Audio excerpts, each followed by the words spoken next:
ताग बटोरी मम पद मनहि बांध बर डोरी। बहुत मुश्किल, परिवार की ममता को भगवान के चरणों में समर्पित कर देना, ये बहुत कठिन बात है। नाथ सकल संपदा तुम्हारी, मैं सेवक समेत सुतना। ऐसा नहीं कि नहीं, बहुत बढ़िया बढ़िया गृहस्थ भगत हैं, पर वो सत्संग सुन रहे हैं और अभ्यास कर रहे हैं। और जिन्होंने बिल्कुल अभ्यास नहीं किया, बूढ़े हैं, अगर वो चाहें, हिम्मत करे, तो कल्याण हो सकता है। क्योंकि अगर वो कल्याण की भावना करने की, अब बहुत कुछ हो गया, जैसा आपने कहा कि सत्संग सुना और जाना कि बहुत दुख भोग लिया, अब मैं भजन करूंगा, तो कर सकते हैं, भगवान उन पर कृपा करेंगे। पर ऐसे बहुत बिरले होते हैं जो ऐसी अवस्था में भगवान की तरफ नहीं आता कि यार बुढ़ापा है, पता नहीं कौन सेवा करेगा कि नहीं करेगा, क्या है क्या नहीं, और भगवान का भरोसा जीवन में रहा नहीं, तो बहू बेटा का भरोसा भले उगारी दे,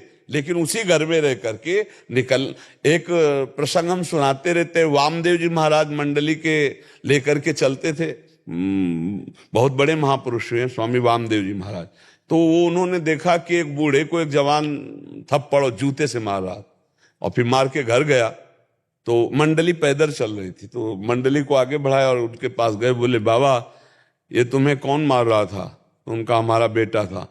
तो बोले क्यों ऐसा दुख भोग रहे? चलो मंडली के साथ, हर समय भोजन खान पान की सब व्यवस्था, और बस नाम कीर्तन कथा सत्संग, सैकड़ों संत मंडली में थे। वामदेव जी महाराज सिद्ध पुरुष थे। तो वामदेव जी ने स्वयं सुनाया था कि वो जूता खा के वहीं मतलब रहना उसे स्वीकार है। वो भगवान की प्राप्ति के लिए संतों की मंडली में दबका दिया कि लड़का हमारा पीठ हमें, तुम्हें परेशानी क्यों हो रही, तुम जाओ यहां से। ये है भगवान की प्रचंड माया।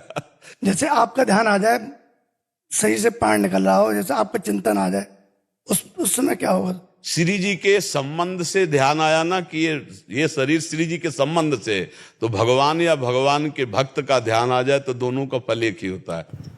तो आपका चिंतन आता है। हाँ, तो बस भगवान और भगवान के संबंध, हमारे शरीर के संबंध का भाव यही तो आएगा ना कि किशोरी जी के भक्त हैं, ये संत हैं, भगवान के भक्त हैं।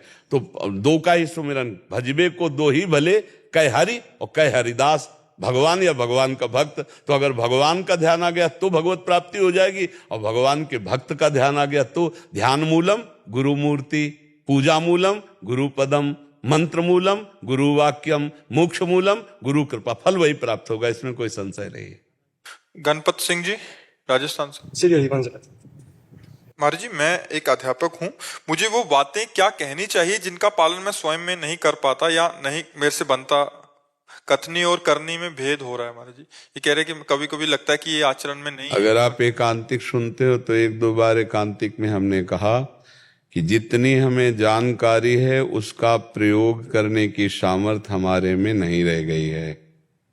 सब लोग देख लो, हम जानते हैं कि ये नहीं करना चाहिए, हम जानते हैं ये पाप है, हम जानते हैं ये गलत है, सत्य कुछ और है, इतना बहुत ज्ञान है, सबको बहुत ज्ञान है, लेकिन हम अपने ज्ञान का प्रयोग नहीं कर पाते हैं। क्यों? क्योंकि हमारे में अध्यात्म शक्ति नहीं रह गई। अध्यात्म शक्ति कहाँ खो गई?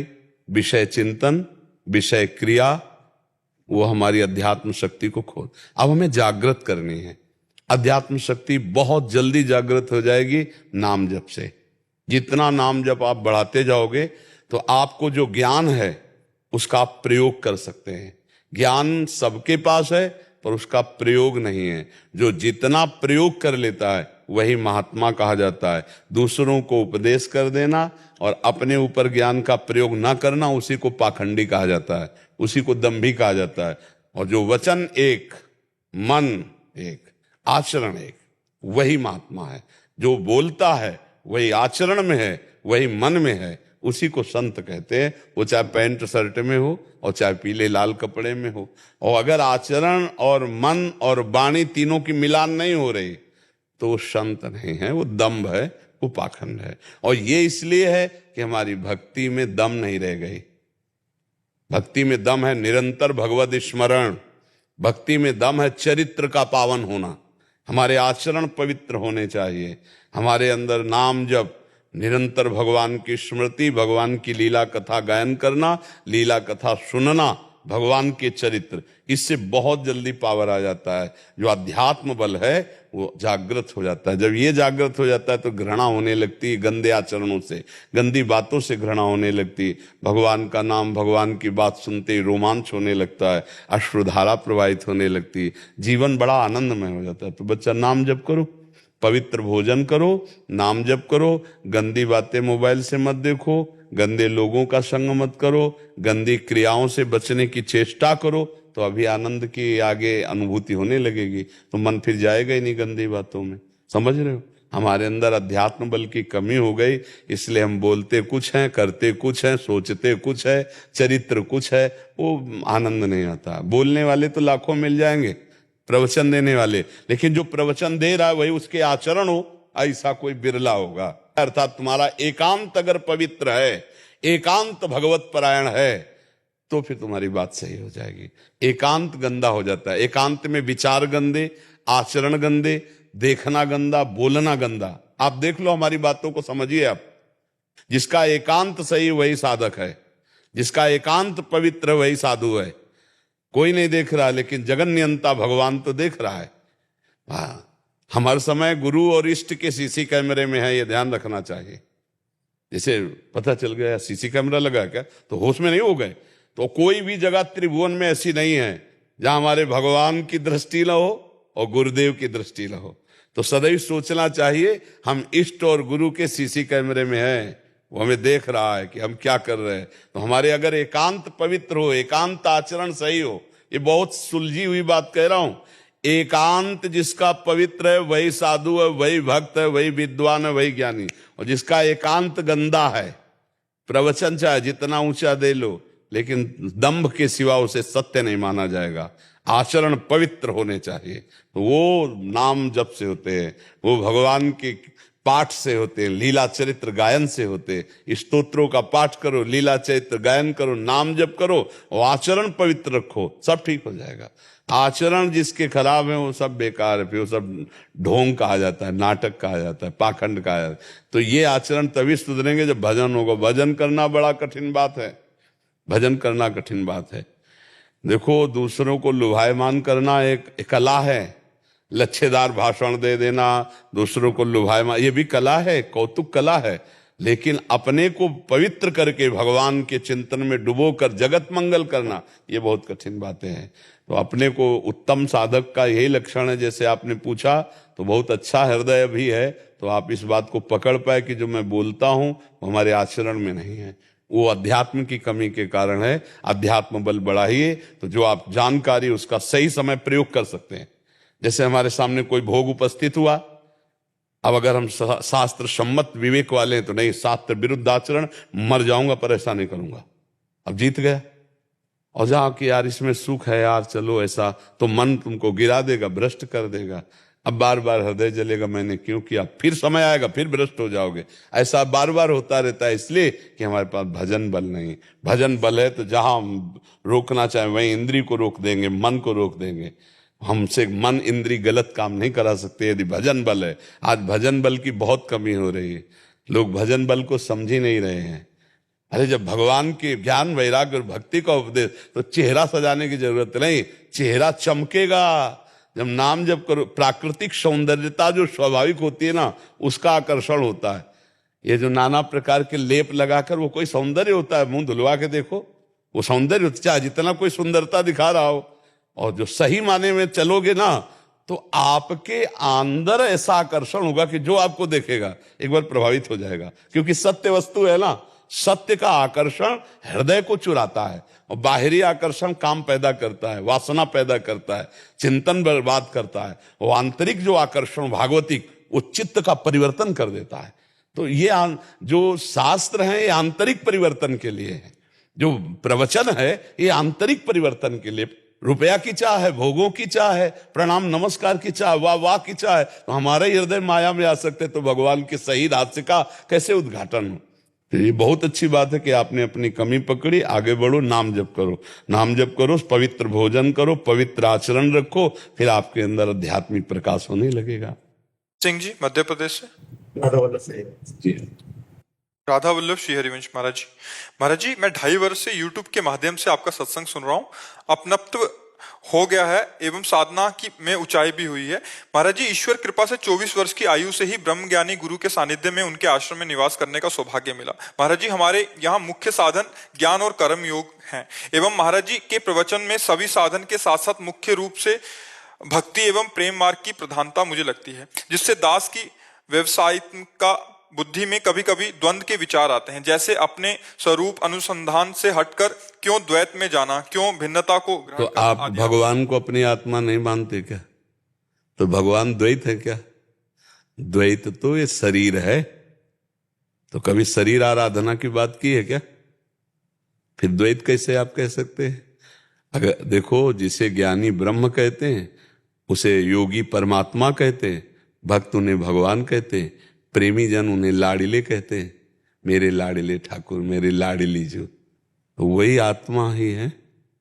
तो उसी को आत्मा कहो, उसी को परमात्मा कहो। और भगवान शंकर से बड़ा कोई ज्ञानी है? तो कौन सा चरित्र वो भगवान का नहीं गाते और भगवान का नाम जप नहीं करते क्या भगवान शंकर? देखो, प्रसंग आता है कि जब सती जी को बार बार समझाने से भगवान समझा रहे कि सच्चिदानंद राम है, उनकी समझ में नहीं आता, तो वो कह रहे हैं जाओ फिर परीक्षा लेके देखो। फिर सोचा होई है सोई जो राम रचि राखा, को कर तर्क बढ़ावई शाखा, और अस कही जपन लगे हरि नामा। नाम जप करने लगे ला। और हम क्या बताते? यही बताते हैं। सनकादि क्या करते? हरिश शरणम हरिश शरणम हरिश। तो आप द्वैत किसको समझते? अभी ज्ञान है नहीं ना, इसीलिए आप ऐसा बोलते हैं। जितना ज्ञान आपने सुना होगा और पढ़ा होगा जिंदगी में, ये बाल्यावस्था में काशी में रहे। हम शुरू से वैष्णव नहीं हैं, हम शुरू से सन्यासी रहे। तो समझो तुम, आप तो घर गृहस्थी में रह करके या परिवार या गुरुजनों के बीच में रह केवल सुना होगा, हम तो उसको पाया है, वही हमारा जीवन रहा है। तो उस मार्ग से अब जब इस मार्ग का स्वाद मिला है तो अज्ञान है क्या? पर जिसे आत्म प्रेम कहते हैं वैसे को भगवत प्रेम कहते हैं, जिसे आत्मरति कहते हैं उसी को श्री कृष्ण रति कहते हैं। जब हम अपने प्रभु की आराधना करते हैं तो अपनी आत्मा मानकर कहते हैं। हमारे प्रभु कौन है? आत्मा है, हमारी आत्मा है। तो अब भक्त कोई अज्ञानी थोड़ी होता है, भक्त महाज्ञानी होता है। हनुमान जी अज्ञानी है, परम ज्ञानी है। तो विश्वामित्र जी महामुनि ज्ञानी, गरुण जी भगवान के वाहन, गरुण महाज्ञानी गुण राशि। तो भक्त अज्ञानी थोड़ी होता है। तो आप कहते हो कि मुझे लगता है कि आपकी प्रेम की उपासना है, तो ये तो ज्ञान के आगे की भी बात है। प्रेम ज्ञान के आगे की बात है। आत्म प्रेम, आत्मरति, आत्मज्ञानी मिलना कठिन है, वो मिल सकते हैं। आत्मज्ञानी मिलना कठिन पर वो मिल सकते हैं। लेकिन आत्मबोध संपन्न प्रेमी मिलना, आत्म प्रेमी, ये और कठिन बात है। तो आप अभी चूंकि ज्ञान के रहस्य को जाने नहीं, इसीलिए हाँ, प्रेम ही संपूर्ण जोग कुजोग ज्ञान अज्ञानो जहां राम प्रेम प्रधानु। कबीरदास जी परम ज्ञानी महापुरुष है, बोले 2.5 आखर प्रेम के पढ़े सो पंडित कह रहे ले। तो प्रेम को आपने द्वैत कैसे कह दिया? कहां द्वैत है? आप हमको बताएं, आपको कहां द्वैत है? अभी ना तो प्रेम प्राप्त है आपको, ना ज्ञान प्राप्त है आपको, तो इसलिए आप विचार से द्वैत बोल दिए। प्रेमी अद्वैत रहता है, प्रेमी अद्वैत रहता है। मैं और तू नहीं रहता, केवल तू ही तू रहता है। देखना, हमने 2 हायक बोल रहे हैं, ब्रह्म नहीं, माया नहीं, नहीं जीव नहीं काल, प्रेमी अपनी हूं सुध ना रही, एक रहो नंदलाल। अब कहां इसमें द्वैत है? मैं है ही नहीं, केवल तू ही तू। और ज्ञानी में तू नहीं है, केवल मैं ही मैं। तो है तो दोनों एक। वो मैं में स्थित हो गया, वो तू में स्थित हो गया। जो मैं तू में स्थित है वो द्वैत में स्थित है। तो क्या हम मैं तू में स्थित है क्या? अभी आप जान ही नहीं पा रहे हो। आप जिसे बात कर रहे हो वो मैं तू में स्थित नहीं है, वही मैं है और वही तू है। आप समझ पाओ तो समझ पाओ। अभी ज्ञान नेत्र खुले नहीं है, ना प्रेम नेत्र खुले। सनकादि से बढ़कर कोई अद्वैत सिद्धांत को जानने वाला है, लेकिन वैकुंठ में दर्शन करने भगवान के जा रहे हैं, तो क्या वो सिद्ध पुरुष नहीं है क्या? यही खेल अपने आप से अपने आप में खेल होता है प्यारे। इसी में सब खेल होते हैं, अपने आप में होता है।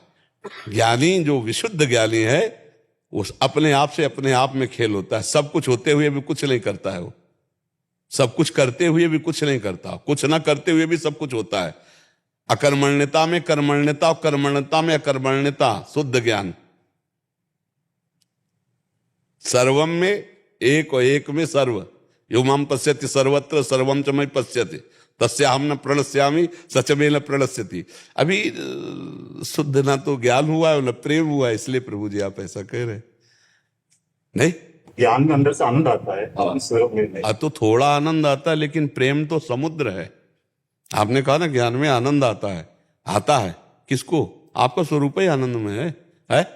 हाँ, तो आपका आनंदमय स्वरूप है, वो प्रेम समुद्र में जब आप डूबोगे, सबकी आत्मा का जो केंद्र है वही परमात्मा है, और उस परमात्मा के जब प्रेम में डूबोगे तब आपको पता चलेगा कि जो बड़े बड़े ज्ञानी है ना, सुखदेव जी से बढ़कर तो कोई ज्ञानी है नहीं। और श्री कृष्ण लीला कथा गाल करने के लिए 18,000 श्लोक उन्हीं के श्रीमुख से तो परीक्षित जी सुने। है कुछ ऐसा प्रेम प्रभु के नाम में, प्रभु के रूप में, प्रभु की लीला में, जिसका आत्मबोध संपन्न ज्ञानी जन भी गान करके रसास्वादन करते रहते हैं। पर वो द्वैत नहीं होता, वो अपने स्वरूप में ही स्थित होकर के होता है। वो अपने